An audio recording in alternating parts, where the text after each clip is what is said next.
Good morning. This is Dr. Beck here at LifePoint Medical. It's Monday morning, October the 11th of 2021, and we're up and running this morning, I promise you. All right, I want to go ahead and give you guys some useful information this morning so you can go ahead and start working on this. So I want to talk about exercise. Exercise, we talk about almost every day in the exam room with multiple people, okay, because I think exercise is crucial to good health, mentally and physically, okay, and maybe even spiritually to some extent. So I want everybody to exercise. I do think exercise increases your lifespan, increases your comfort, increases your agility, your ability to get around and do what you want to do. And as you get older, it becomes extremely more important, actually. So there's two categories of blood exercise that we want to talk about: cardiovascular and then strength training. So cardiovascular, I do some of this. This is running, high intense, get your heart rate up kind of stuff for an extended period of time, usually greater than 20 to 30 minutes. And this is for cardiovascular health. In other words, keeping your arteries clean and viable so that they can keep delivering blood to your tissue and keep you alive. So I know this helps. I hope it helps your vascular tree. And if you're diligent about it, it even helps your body adjust to some of the degradation that happens as you age. So I recommend a cardiovascular workout at least 3 times a week. Okay, so it doesn't have to be that intense. The less active you are starting out, the slower you should start. Okay, don't go in there and try to run 3 miles in 1 minute, in one session. Okay, if you're not a runner or you're not an exerciser, start off slow. Start walking, pick your pace up a little bit, increase weekly how much you do, the intensity that you do, and get up to a level.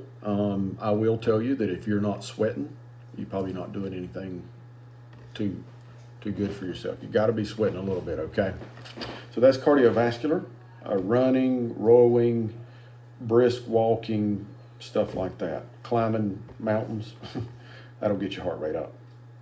So the other strength training, and strength training is different. I recommend strength training for agility purposes. And what I mean by agility is being able to get up and do what you want to do for as long as humanly possible. And what happens is if you do not do strength training, your body becomes asymmetric. Like your abdominal muscles will weaken, your anterior thigh muscles will weaken. Your abdominal muscles, when they weaken, I think that's directly related to back pain. I think it makes you more increased risk of having back pain. Anterior thigh muscles, or your muscles right in front of your legs, upper legs, if those get weak, I know it causes knee pain. Okay? So, but what I recommend is you do a complete body workout and you try to be symmetric. Up, down, left, right, front, and back. And that's exactly what I do. And I don't do it that often. Maybe 2 to 3 times a week is what I recommend. And it doesn't have to be necessarily separated from the cardiovascular stuff. For instance, my typical workout is I spend about 30 to 45 minutes weight training, and then I go run a couple of miles. And that's what I do to kind of maintain my agility and keep my cardiovascular. If anything, I don't do it enough. I probably should be doing that together, combined, about 2 or 3 times a week. And that's what I recommend with you. The main thing with the strength training too, the less active you are, like if this is a new thing for you and you've never done this before, okay, first of all, expect to be sore if you do anything, okay, because waking up an old muscle that's been sitting there idle for a long time usually will involve a little bit of pain. So start slow and gradually get better, okay? And then what I do is I figured out a whole body workout thing, something I can do that will hit almost every muscle group in my body, which involves, leg presses, chest presses, sit-ups, pull-ups, push-ups, pulling weight towards me, pushing weight away from me, using bands to to strengthen my arms, using hip and thigh machines to push and pull on my thighs to keep those strong.